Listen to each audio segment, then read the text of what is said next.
Hola, bienvenidos. Es el tercer programa de la entrevista bajo este nuevo formato. Hoy tenemos al presidente de Caballas, al líder de UDC, diputado también en la Asamblea. ¿Y qué más, señor Ali? Buenas noches. Humilde servidor. Abogado, si lo quieres decir. Si quieres añadirlo de abogado, pues también. Bueno, ¿qué le parece? Siempre preguntamos porque estamos estrenando desde hace unas semanas, estamos estrenando instalaciones, no sé qué le parecen las nuevas instalaciones de Ceuta Televisión. Bien, yo la verdad es que están muy bien, os doy la enhorabuena por las nuevas instalaciones, los nuevos estudios y desearos que en esta nueva andadura pues todo vaya bien y sobre todo que deis información, que los ceutíes estén bien informados y sobre todo que sigáis en la andadura que tenéis emprendida desde hace tiempo, ¿no? La pluralidad, el hecho de que se escuchen todas las voces para que los ciudadanos pues tengan todas las visiones posibles en esta ciudad. ¿Qué recuerda de aquellas elecciones de 2003, hace 11 años, donde usted irrumpió? Bueno, pues le votaron muchas personas. Sí, yo recuerdo que tenía más pelo, eso seguro, pero bien, eran tiempos tiempos muy importantes, sobre todo para mi vida personal y política, por qué no decirlo, en donde mucha gente, no solamente yo, sino mucha gente, muchos compañeros y compañeras, pues decidimos crear un proyecto, participar en política y las experiencias pues fueron muy positivas. Yo creo que reconociendo que hemos podido cometer errores durante todos estos años, hemos contribuido un poco en intentar mejorar la ciudad, mejorar las cosas y que la gente pues no tenga los problemas que desgraciadamente siguen padeciendo, ¿no? Pero hemos intentado pues dar alternativas. Lo que sí es cierto que nos hemos encontrado, no hay que recriminar nada, pero nos hemos encontrado un gobierno muy fuerte en lo que se refiere al respaldo popular. El Partido Popular pues tuvo en la primera legislatura 19 escaños, en la segunda 19, en esta última 18, y bueno, y hemos intentado pues batallar legítimamente, que se me permite la expresión, con un gobierno de mayoría absoluta, intentando pues desde nuestra visión de la ciudad pues mejorar y aportar, ¿no? No todo ha sido crítica y denuncia, sino que hemos ido alternando pues crítica y denuncia y también propuestas y alternativas, ¿no? Le voy a presentar, aunque ya las conoce, sí, a dos compañeras periodistas, que son Paulina Rodríguez y Laura Ortiz. Encantado. Señora Lee, estamos ya... Bueno, iba a decir, estamos muy cerca de las elecciones autonómicas. En realidad no estamos tan cerca, pero el ambiente que se respira ya en la ciudad es un ambiente muy preelectoral. Hemos podido leer algunas cosas relacionadas con su candidatura de cara a estas próximas elecciones autonómicas. Incluso hemos leído la posibilidad de que ustedes fueran a recibir el apoyo de Podemos, que ya saben que es la formación de moda a nivel nacional. ¿Qué hay de cierto en ese apoyo de Podemos? Son evidentes las simpatías, les hemos visto juntos en muchas concentraciones, en manifestaciones, han planteado ustedes posiciones similares respecto a algunos asuntos, pero ¿qué hay de cierto? ¿Va a ir Caballas de la mano con Podemos a estas elecciones autonómicas o no hay nada de eso todavía? Lo primero que hay que decir es algo que has dicho que es muy importante y es que nosotros con Podemos hemos compartido muchas experiencias, muchas reivindicaciones y hemos estado en la calle, ¿no? Nosotros cuando hemos tenido que salir a denunciar los recortes en la escuela pública, a denunciar el austericidio del PP, a denunciar los recortes en la sanidad, en definitiva a denunciar esta histeria social en la que nos ha metido el gobierno del PP, lo hemos hecho cogido de la mano de mucha gente y muchos colectivos, entre ellos Podemos. Por lo tanto, nosotros Podemos los consideramos compañeros y compañeras en la lucha contra los recortes y contra el austericidio. Esto ha generado pues que haya un buen entendimiento y luego pues hemos también coincidido en muchas cuestiones que son de ideario político. Nosotros Podemos no podemos decir lo contrario, ¿no? Nosotros coincidimos en muchos aspectos, no solamente de política local, sino sobre todo de política nacional, y es cierto que hay una buena sintonía a la hora de hacer cosas, ¿no? Lo que pasa es que ambas formaciones políticas son asamblearias y pues tienen que escuchar los argumentos de sus militancias, de sus bases, y en este caso nosotros hemos querido ser especialmente respetuosos y escrupulosos, ¿no? Es cierto que nosotros tenemos las puertas abiertas a cualquier colaboración, pero también es cierto que Podemos está viviendo una experiencia muy importante en nuestro país en lo que se refiere a respaldo a nivel nacional, y ellos pues plantean estrategias desde sus asambleas que condicionan cualquier tipo de acción sea, por ejemplo, aquí en Ceuta o en cualquier otro lugar. Y eso nosotros lo respetamos, ¿no? Yo creo que hagan lo que haga Podemos, nosotros tenemos una muy buena relación con ellos, vamos a seguir trabajando en la misma sintonía y el tiempo dirá en qué se traduce este buen entendimiento, ¿no? Al hilo de esto, hablamos de esa posibilidad, nos daba usted la respuesta a lo que tiene que ver con Podemos. Sabe usted que hay quien dice que, bueno, que primero la unión PSPC-UDC para ser Caballas, luego que si ese acuerdo de colaboración con Equo y que ahora que sí, muy cercanos a Podemos. Bueno. Yo esto lo he intentado aclarar desde siempre. Nosotros no somos sumisos a unas siglas como puede ser la gente del PP o la gente del PSOE. Nosotros creo que nos debemos a la gente, a los ciudadanos. Y por lo tanto nosotros vamos adaptándonos a las demandas y las reivindicaciones que pueda tener el conjunto de la ciudadanía. Nosotros, sin perder nuestros valores, nuestras convicciones y nuestros principios, hemos ido intentando conformar proyectos políticos que atiendan a esas demandas. Y nosotros, por ejemplo, ahora que se cita lo de Equo, ahora tenemos un compañero en el Parlamento Europeo, que es Jordi Sebastià, que por cierto va a visitar nuestra ciudad y que va a poder trasladar de primera mano, cuando nosotros le demos un dossier, los problemas que tenemos desde nuestro punto de vista en frontera, en inmigración, en travesía del Estrecho, en el Príncipe, en temas de inversiones para la ciudad, fondos europeos. Yo creo que esto es importante y es bueno para los ciudadanos de Ceuta, ¿no? Entonces, enlazando con lo de Podemos, ahora nadie puede negar que en España, a nivel general, hay un clamor para que la política, en el sentido tradicional en el que se ha entendido la política, se cambie. Se cambie no solo el bipartidismo y acabar con el bipartidismo, sino que cambie esa forma de hacer política que se ha venido haciendo en los últimos 30 años en este país. Que los ciudadanos sean protagonistas de verdad, que los partidos que se presentan cumplan con los programas electorales y que si no cumplen pues haya consecuencias, que los partidos en sus funcionamientos internos y en sus órganos internos de dirección sean transparentes y que los ciudadanos puedan decir cosas. Pues todos estos valores y todos estos cambios que reclama la gente, nosotros los entendemos, somos partícipes de ello y queremos que esto sea una realidad. Y como la gente evoluciona, nosotros debemos evolucionar con la gente. Yo creo que esa es la idiosincrasia que a nosotros nos guía a la hora de hacer política. ¿El proyecto Podemos se puede trasladar a la sociedad actual? Yo creo que cuando menos hay que darle la oportunidad. Esto es muy sencillo, ¿no? Hay un programa y si la gente decide que esos deben ser sus designios para el futuro, pues pónganlo encima vamos a ponerlo encima de la mesa. Luego, la realidad dirá si se pueden hacer o no se pueden hacer. La gente, vamos a ver, si es que vamos a plantear la pregunta a la inversa. ¿Es soportable por parte del conjunto de la ciudadanía española la política que ha hecho el Partido Popular en los últimos años? ¿Se puede soportar desmantelar el estado del bienestar, desmantelar la escuela pública, desmantelar la sanidad pública, desmantelar la independencia del Poder Judicial, desmantelar el derecho a que los ciudadanos se pronuncien y se manifiesten? Esto es insoportable. Y aún así gobiernan. Pues entonces, ¿es legítimo? ¿Le han votado a las urnas? Pues nada, porque se vote y la gente decida quiénes deben ser los que dirijan el país. Y en función de eso, nosotros lo que planteamos, algo que coincide, por ejemplo, con Podemos, es que el programa electoral sea un contrato con la ciudadanía y que se cumpla. Si se dicen que no se van a subir los impuestos, no se suben los impuestos. Y si se van a subir los impuestos y hay que cambiar el programa electoral, se convoca otra vez a la gente y se le dice a la gente. Eso es democracia. Lo demás es engañar a la gente, someterse a intereses que no son ni siquiera españoles y que son extranjeros, intereses privados que nada tienen que ver con el interés general. Vámonos, señor Alí, a la delegación del Gobierno. Ustedes son muy críticos con el actual delegado del Gobierno. Usted ha conocido a varios delegados del Gobierno en Ceuta. ¿Dónde colocaría a este?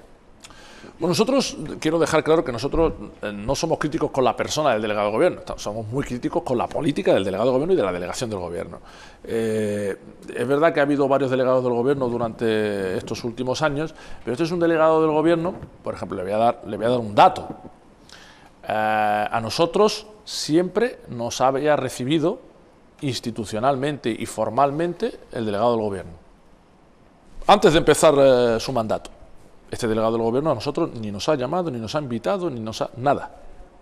Antes, podría decir uno, no, es que estos son muy críticos y no paran de criticarle y machacarle y denunciarle y por eso no los convocan. No, nos estoy diciendo que a nosotros, cada vez que ha venido un delegado del Gobierno, del PP o del PSOE, del PP o del PSOE, a nosotros se nos ha convocado como principal formación de la oposición en la Asamblea para una reunión protocolaria, a emprender una relación institucional, cuestiones de protocolo. Este delegado del Gobierno no lo ha hecho. No sabemos por qué. Pero si analizamos la política que está llevando el delegado del Gobierno, evidentemente para nosotros es la peor de los últimos años, la peor sin lugar a dudas, pero los datos objetivos lo dicen. A nosotros nos llama mucho la atención que por parte de la delegación del Gobierno y del PP se diga que es que el tema de la seguridad no se debe tratar públicamente. Pero esto es concebible desde un punto de vista democrático. Una cuestión de interés público, interés general, que preocupa a los ciudadanos de Ceuta, el PP y el delegado del Gobierno se enfadan porque nosotros lo planteamos en el Pleno, porque nosotros planteamos que queremos estar en la Junta Local de Seguridad, que no estamos, ni siquiera con voz y sin voto, no estamos, y luego se enfadan y dicen que estos temas no hay que tratarlos. Hombre, yo creo que a los ciudadanos de Ceuta les preocupa no solamente los tiroteos y los asesinatos, desgraciadamente, que han proliferado en los últimos tiempos, sino la sensación de impunidad que hay, esa quema de coches, la sensación de que en determinadas zonas de la barriada, en determinadas zonas de la ciudad, en determinadas zonas no se pueda ir. Yo creo que esto le preocupa a la gente, y como le preocupa a la gente hay que tratarlo. No se puede hurtar del debate público una cuestión porque no le gusta al delegado del Gobierno. Si vamos a la frontera, es cierto que los colapsos y esto siempre han existido, sobre todo en una época muy concreta del año, pero es que lo de los últimos tiempos es innegable que nunca se había dado. La frontera es un caos, es un desastre, los cuerpos de fuerzas de seguridad del Estado están abandonados, porque también llama mucho la atención que se dé el golpe de pecho al delegado del Gobierno como para que se cree que es el más patriota de esta ciudad, pero cuando la Guardia Civil y la Policía Nacional reclaman mayores recursos, tanto humanos como materiales, no se los dan. Está muy bien de decir eso que yo apoyo a los cuerpos de fuerzas de seguridad del Estado, yo también. Pero usted como delegado del Gobierno, si los cuerpos de fuerzas de seguridad del Estado reclaman mayores recursos, dele usted esos recursos. Impermeabilidad del perímetro fronterizo. Otra cuestión en la que discrepamos nosotros con el delegado del Gobierno. Nosotros no decimos no a la impermeabilidad, al contrario, ¿vale? Pero esa impermeabilidad debe ser compatible con el respeto a los derechos humanos. Nosotros no podemos mirar hacia otro lado teniendo al continente africano detrás, con todas las penurias que se pasan de la valla para atrás, no solamente en Marruecos, sino sobre todo en el África subsahariana, y vivir como si no pasara nada. No seríamos buenos como seres humanos. Entonces, nosotros creemos que hay que compatibilizar la impermeabilidad con el respeto a los derechos humanos. No reclamamos nada, es algo que forma parte de la ley, algo que forma parte de los tratados internacionales que ha firmado España con entidades supranacionales, como puede ser Naciones Unidas, como puede ser la Unión Europea, y entonces se enfadan y no quieren saber nada de nosotros. Lo mismo pasa con el tema del estrecho. Nosotros no entendemos cómo se puede quedar desierto un contrato público en la travesía del estrecho y dejar a los ceutíes en manos de las navieras. Y como no lo aceptamos, no nos callamos. Y por eso no le gusta al delegado del Gobierno.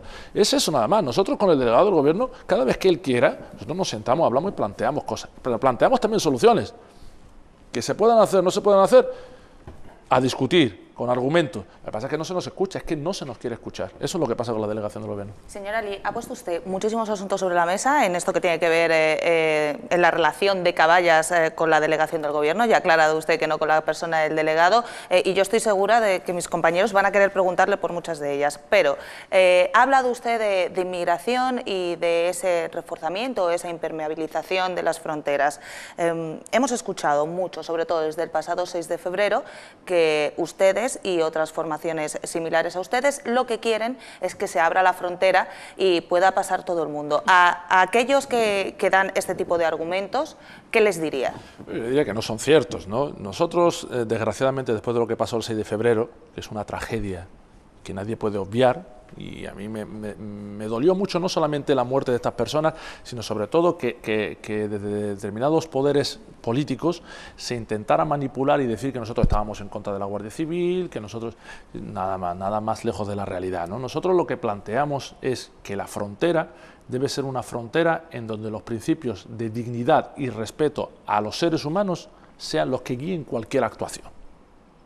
O sea, es cierto que los territorios deben estar regidos y regulados, debe haber una normativa, debe haber una impermeabilidad, en este caso hay desgraciadamente un perímetro fronterizo. Bien, Pero eso no puede obviar los derechos que tiene cualquier persona inherentes porque son personas. O sea, una persona que escapa de la guerra, de la miseria, del hambre, nosotros no podemos darle la espalda. Básicamente porque nosotros, como ciudadanos que pertenecemos a un país del primer mundo, de la Unión Europea, con tratados internacionales suscritos, tratados, por ejemplo, la Declaración Universal de los Derechos Humanos, la Declaración Universal de Protección de los Niños, en definitiva, una amalgama de tratados y normativa internacional que implican y obligan al Estado español y a los ciudadanos españoles a ser solidarios con todas estas personas. Esto es ley también, no lo podemos obviar. Entonces nosotros lo que decimos es que debe haber una mayor implicación, y estas soluciones, y hay soluciones a corto, medio y largo plazo, es cierto. Y es cierto que hay que actuar en los países de origen también, pero no podemos obviar que aquí, Ceuta y Melilla, que son frontera europea con el continente africano, sus fronteras no están bien dotadas.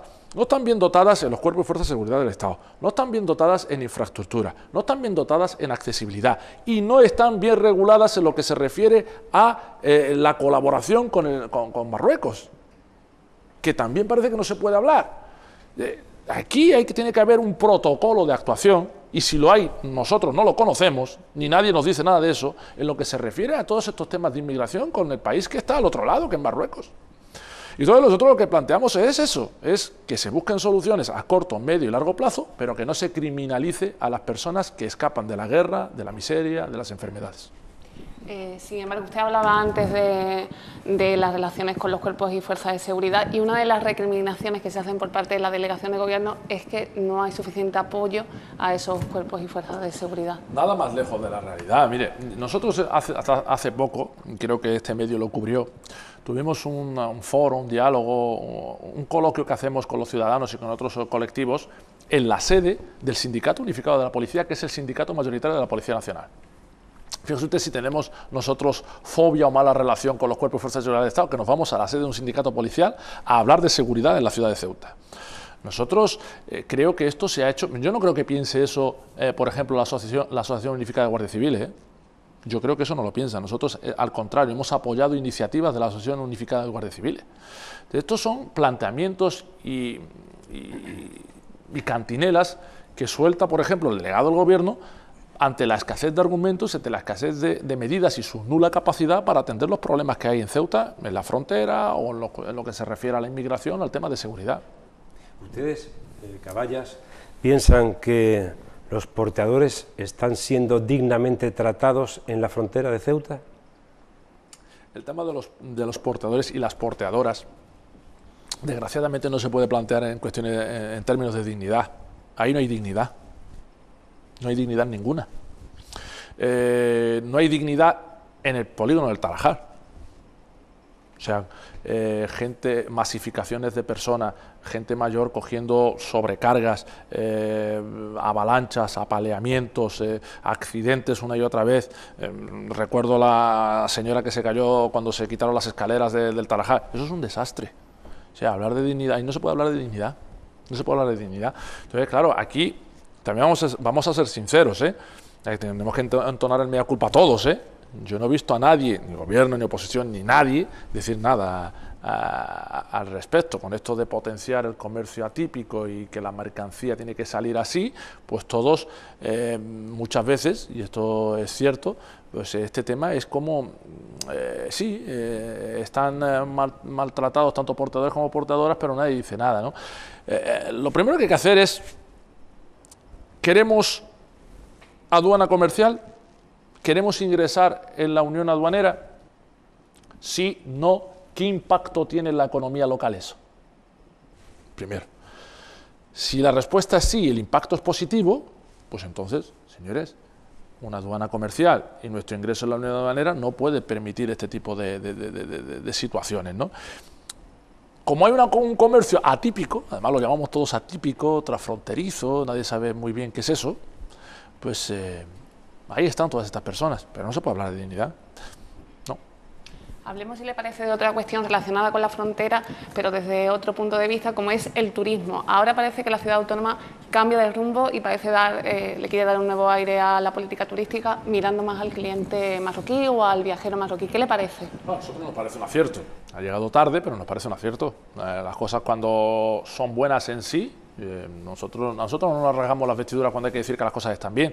Nosotros hemos dicho desde hace años que para dinamizar el sector turístico en nuestra ciudad hay que hacer cosas con Marruecos.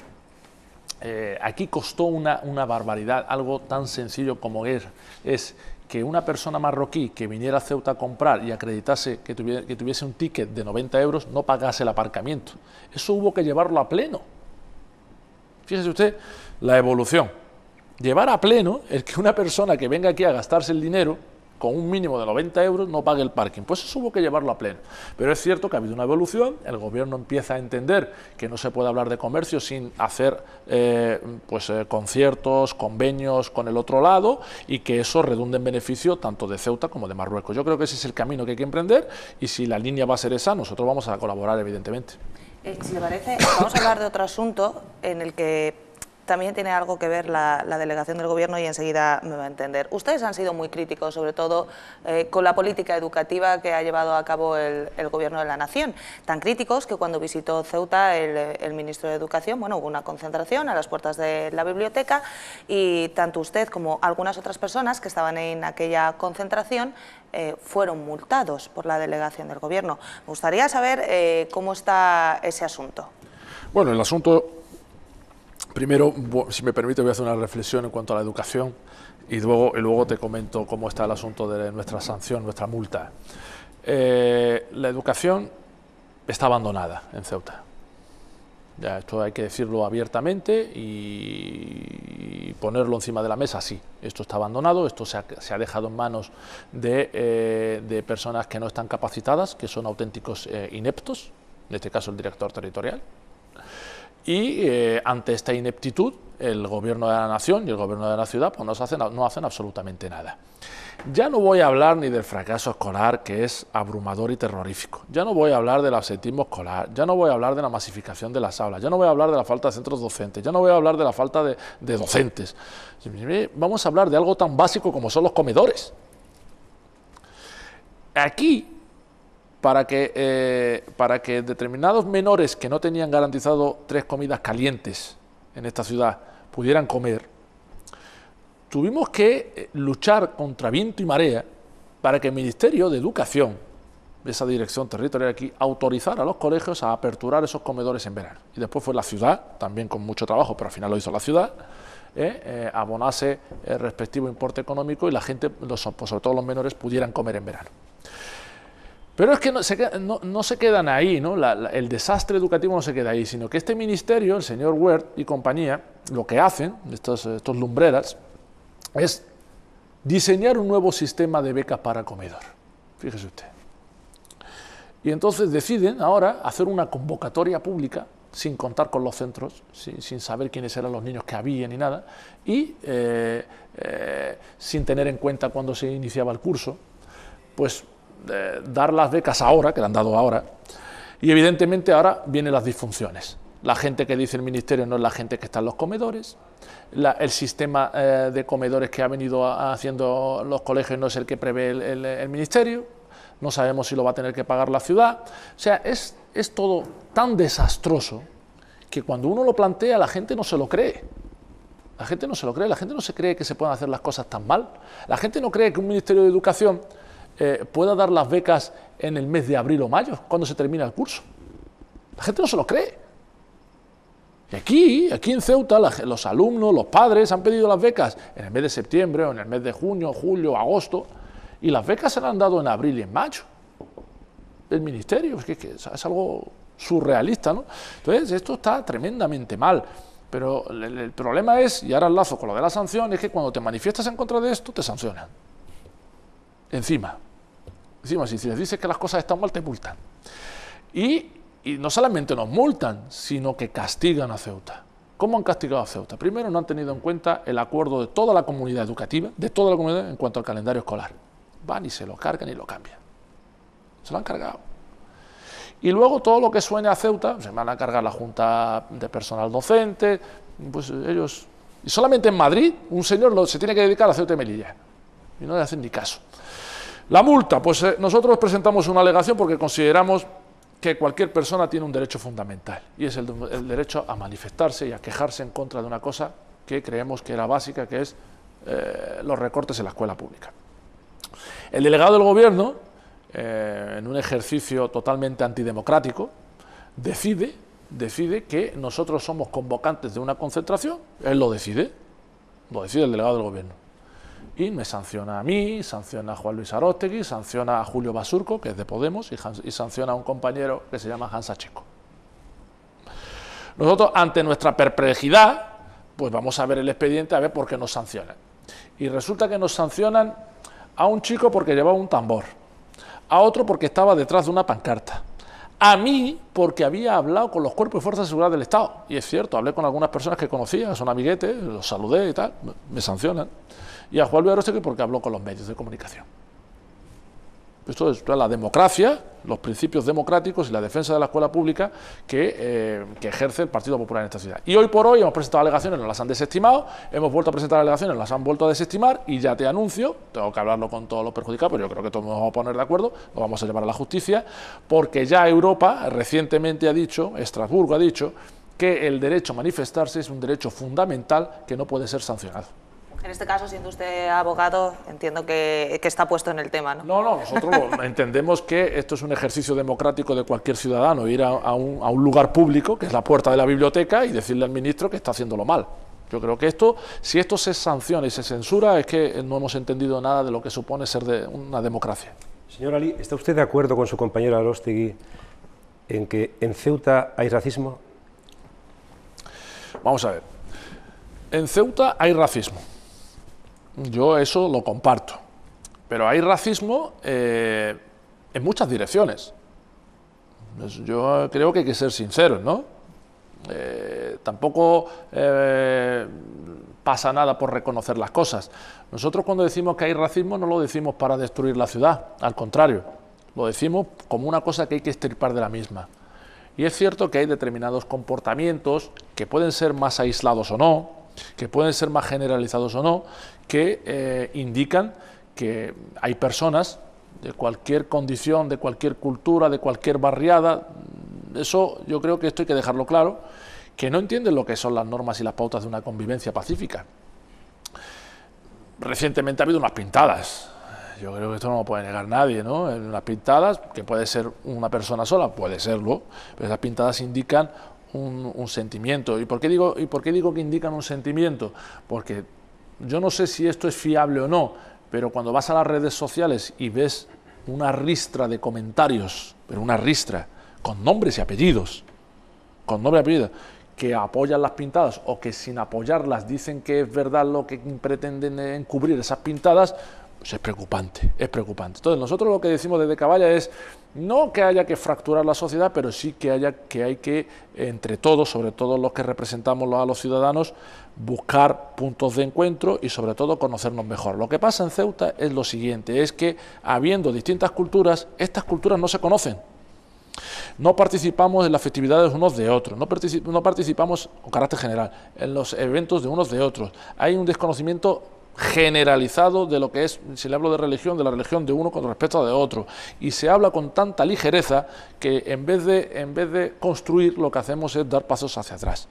Y aquí yo no distingo partidos, ni digo que la culpa es del PP, no, aquí lo que hay que hacer es ponerse todos la chaqueta de Ceuta y construir pasito a paso una ciudad en donde no exista racismo. Entonces, realmente para usted, señor Ali, el concepto este tan vendido, este eslogan de multiculturalidad, ¿existe realmente en Ceuta? La multiculturalidad está, no la podemos negar. Lo que pasa es que tiene muchas asignaturas pendientes. El problema de la multiculturalidad es que la multiculturalidad debe ser no solamente un instrumento, sino un objetivo. Y entonces nosotros, reuniendo todos los requisitos para ser un proyecto social trasladable a cualquier punto del mundo, todavía tenemos ciertos frenos de mano puestos. Entonces hay que trabajar en la dirección de acabar, de romper clichés, romper estigmas, lo que decía, participar en un colectivo con respecto a otro y tratar las cosas con naturalidad y con normalidad. Esto yo creo que hay que trabajar en esa dirección. Si le parece a usted bien, vamos a volver a Caballas y vamos a volver a estos apasionantes 7 meses que nos esperan de aquí a las elecciones autonómicas. En primer lugar, y antes de empezar a hablar de todo esto, a mí sí que me gustaría conocer cuál es el balance que hace usted de esta legislatura, la primera como Caballas, la anterior todavía estaban ustedes como UDC. ¿Cuál es la valoración que hacen? ¿Qué les hubiera gustado hacer que no han hecho y si cambiarían algo de lo que ha pasado a lo largo de estos años? A nosotros, evidentemente, nos hubiese gustado cambiar muchas cosas. Nosotros no compartimos la inmensa mayoría de las cosas que ha hecho el Gobierno a la hora de gestionar los últimos años en la ciudad.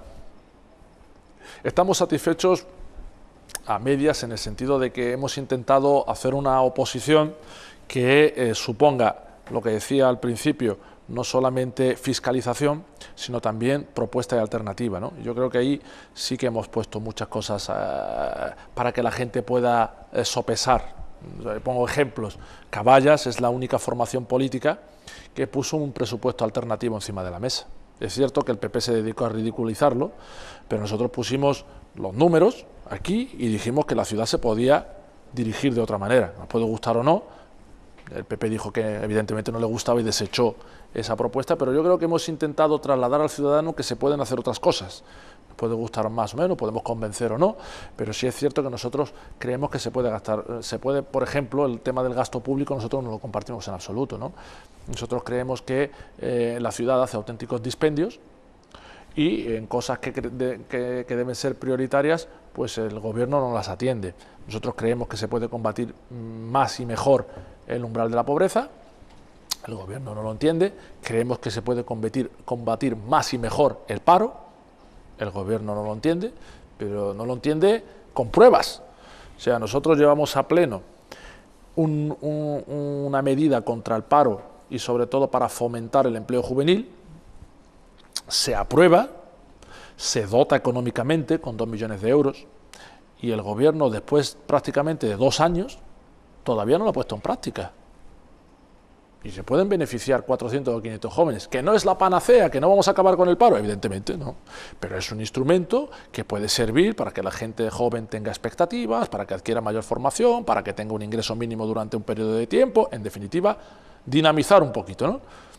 Después de 2 años, pese a llevar la propuesta, pese a aprobarla, pese a dotarla económicamente, el Gobierno seguimos, ahora se ha licitado, se adjudica el contrato, pero todavía no se ha contratado a ningún joven, ¿no? Entonces, yo creo que el problema aquí es que Caballas, que repito, ha podido cometer errores, pero Caballas sí que ha hecho un trabajo de fiscalización y de alternativa y lo ha puesto encima de la mesa. Lo que pasa es que no hemos sido, el trabajo de alternativa y de propuesta, pese a haberse aprobado en el Pleno, no se ha correspondido luego con una ejecución en la práctica. Una de las últimas comparecencias de Caballas fue para denunciar que había facturas sin consignación por importe de, creo recordar, 7 millones de euros. ¿La han llevado ya esa situación al Tribunal de Cuentas y al Ministerio de Hacienda? ¿Cómo era su intención? Sí. Nosotros estábamos especialmente y seguimos estando especialmente indignados porque el PP ha incumplido claramente no solamente la ley, sino su propio compromiso en sede parlamentaria.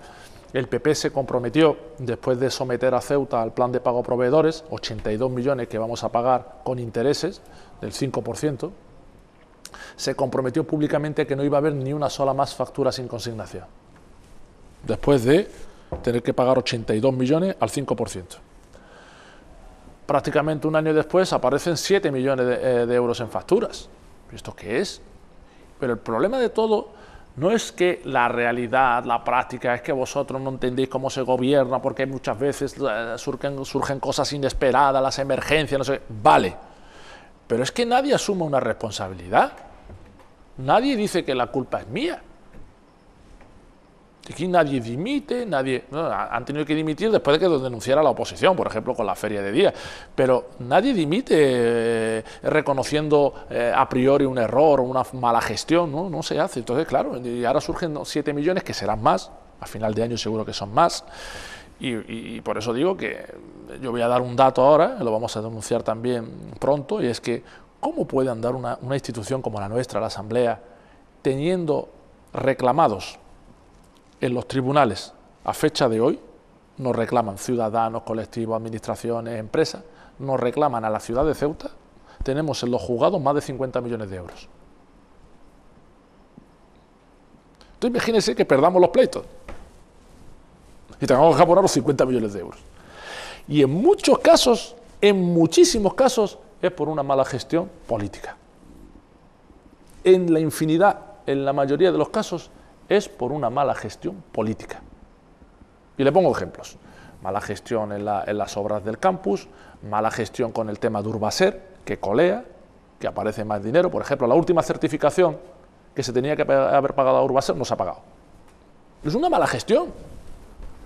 Y ahora nos lo reclaman por vía judicial. Nos reclaman más de 2 millones de euros. Vamos a meter los 2 millones también en esa ristra de millones que tenemos. Y el pasaje Fernández. El pasaje Fernández, si acaba en un pleito, nos van a reclamar en torno entre 10 y 20 millones de euros. Por una mala gestión, porque eso se paró, aparecieron unos restos arqueológicos, se paró, se debió de expropiar, no se expropió, nadie explica por qué no se expropió, nadie explica por qué se paró el expediente, y ahora tenemos a un empresario que va a reclamarle a la ciudad entre 10 o 20 millones de euros. ¿Esto lo puede soportar una institución? Yo creo que no. Entonces, el problema de todo esto es que es cierto que el ser humano se puede equivocar, pero si se equivoca tiene que asumir las consecuencias, ¿eh? Aquí no vale la culpa es mía y ya está. Estamos hablando de fondos públicos. Sin embargo, para la coalición son errores, para el portavoz del Gobierno son simplemente desviaciones del presupuesto. Oh, ya, la semántica que maneja el Gobierno del Partido Popular y sobre todo el señor Carreira es muy curiosa, ¿no? Donde es despilfarro se llama inversión y donde es irregularidad se llama buena gestión, ¿no? Ahí no hay desviación ninguna, lo que hay es una mala gestión de los fondos públicos, palpable, evidente, denunciada. Y nosotros esos 7 millones los llevamos al Tribunal de Cuentas, le hemos mandado una carta al ministro de Hacienda, y yo lo decía también esta mañana y me preguntaban si los temas acaban en el juzgado o no. Nosotros no somos partidarios de judicializar la vida política, pero hay líneas rojas que no se pueden pasar. Hay líneas rojas que no se pueden pasar. Entonces, yo voy a poner un ejemplo. En la legislatura anterior, que esto todavía no ha salido, pero irá saliendo. En la legislatura anterior, nosotros, por ejemplo, las obras del gimnasio de la policía local, lo llevamos al Tribunal de Cuentas. Nosotros, escrito firmado por mí. Y eso está ahora en los juzgados, ¿eh? Está en los juzgados, ¿eh? Con gente imputada, ¿eh? Entonces, nosotros pretendemos que las cosas se hagan bien. Entendemos que muchas veces es muy difícil, pero lo que no se puede es jugar al oscurantismo, jugar a no decir la verdad, intentar ocultar. Esas líneas rojas no se pueden pasar. Usted nos está contando todo esto, pero lo cierto, y no se escapa a nadie de los que nos está viendo, es que el presidente de la ciudad, Juan Vivas, lleva 14 años gobernando. ¿Es mérito suyo o quizá, y ahí tienen que entonar ustedes el mea culpa, es también de mérito de la oposición? No sé cómo lo ve, porque claro, nos cuenta todo esto, pero el Partido Popular lleva 14 años al frente del gobierno. Evidentemente habrá un poco de todo, ¿no? Habrá mérito del señor Vivas y del Partido Popular, porque la gente entenderá que se han hecho cosas bien, y la gente, esto es lo de siempre, ¿no? El pueblo es soberano, el pueblo sopesa y hace un balance de esa gestión, y a lo mejor entiende que determinados intereses pues los gestione, los defiende mejor el Partido Popular que cualquier otra formación. Puede ser, y hay que aceptarlo. Que también la oposición no ha sabido transmitir sus alternativas a los ciudadanos, pues también. No lo vamos a negar. Si después de tantos años no alcanzamos o equiparamos nuestro peso político al del Partido Popular, pues algo falla, ¿no? Algo falla, y hay que entonar el mea culpa y hay que saber. Por eso decía que hay que intentar siempre no ser sumisos y atender a la gente. Si la gente reclama unas cosas, nosotros pretendemos e intentamos dárselas, pero luego lo hacemos, no lo hacemos, llegamos, no llegamos, convencemos, no convencemos, eso es cierto, ¿no? Yo nunca lo he hecho, ¿eh? Yo creo que la mayoría que tiene el Partido Popular es legítima, yo siempre la he respetado y yo no la he cuestionado, yo cuestiono la gestión que hace el gobierno. Luego los ciudadanos valoran, ¿eh? Igual, pues sí, hay un tema de credibilidad, y en tanto en cuanto uno no gane la credibilidad de la gente, pues es lo que hay. Sobre el yihadismo, dice Europa que hay que reforzar las fronteras. ¿Cómo se puede hacer esto y hasta qué punto hace daño al Islam? Bueno, este es un tema muy importante y como tal hay que tratarlo, ¿no? En primer lugar, yo creo que hay que identificar bien el mensaje, y me explico. Lo primero que hay que hacer, por parte sobre todo de poderes públicos, medios de comunicación, en definitiva la gente con cierta trascendencia, es transmitir un mensaje nítido que es el siguiente: el Islam es una religión de paz, que rechaza totalmente la violencia.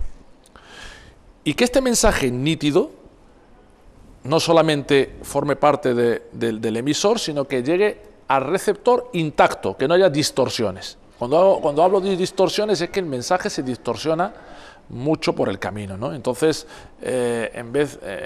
mucha gente habla de cosas que no se corresponden para nada con el Islam, los interlocutores normalmente no son los más apropiados o los más cualificados o los más preparados, y entonces hay que hilar muy fino en este campo, ¿no? Hay que buscar a la gente apropiada, que dé el mensaje apropiado y en donde se identifique bien que los valores del Islam son valores universales, válidos para cualquier ser humano, y todo lo que sea parte de ahí hay que rechazarlo de plano, venga de donde venga.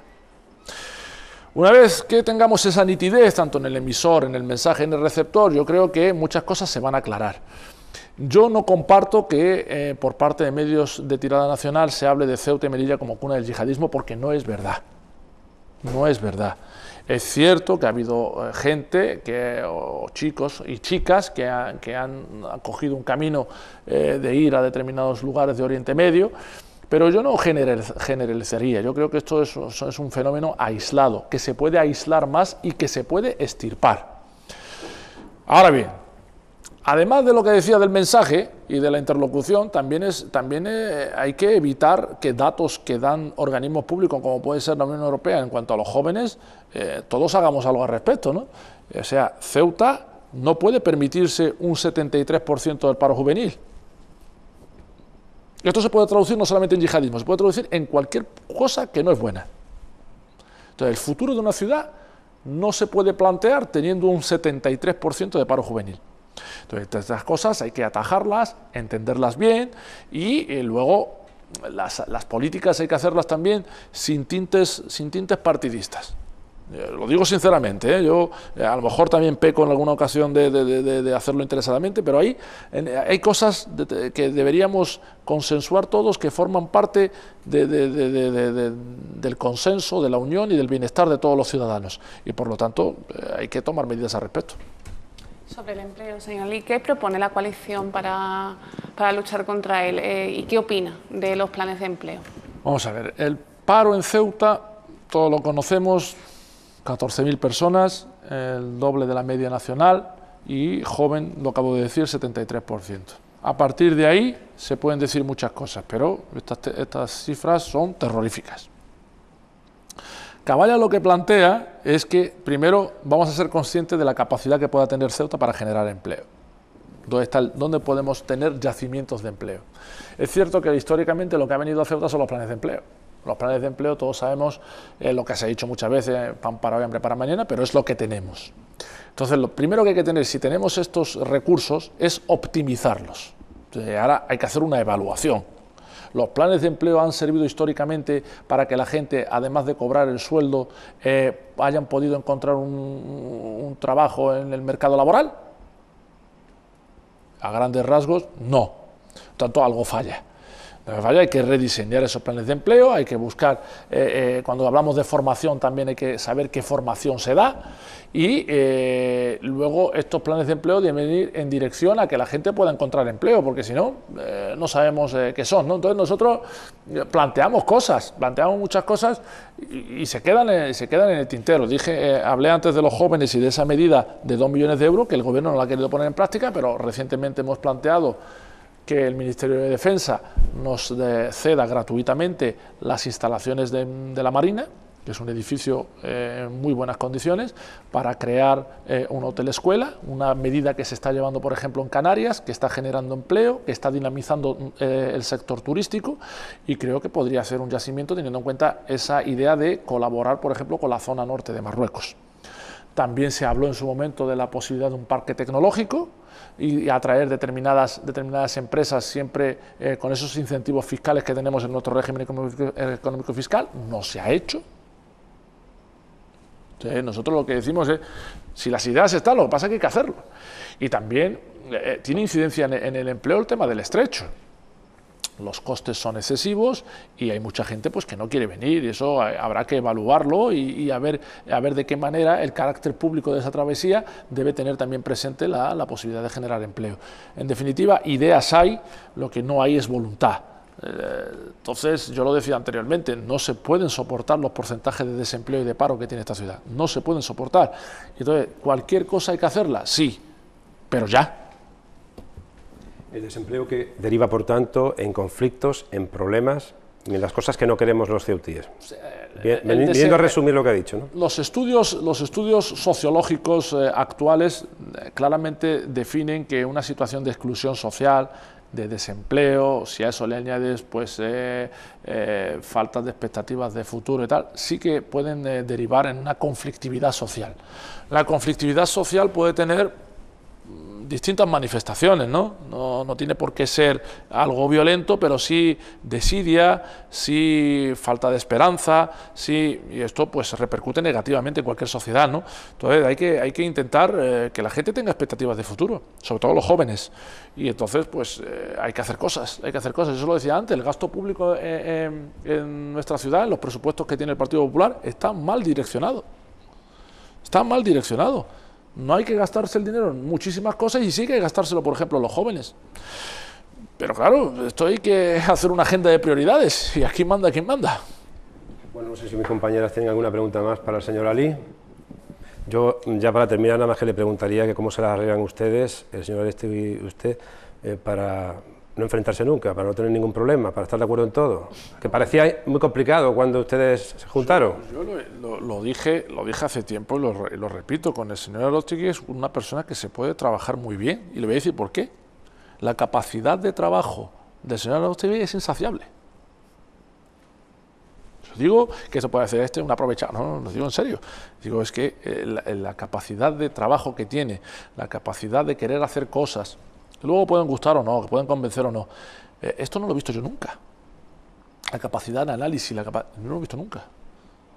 Es muy fácil trabajar con alguien así. Yo creo que es simplemente tener voluntad. Entonces, si ya no tenemos voluntad, apaga y vámonos. No, yo creo que aquí se nos tildó mucho de que esto no iba a durar, de que esto iba a ser un pacto antinatura, que el señor Aróstegui que iba a fagocitar, en este caso a nosotros. Yo creo que no, ¿no?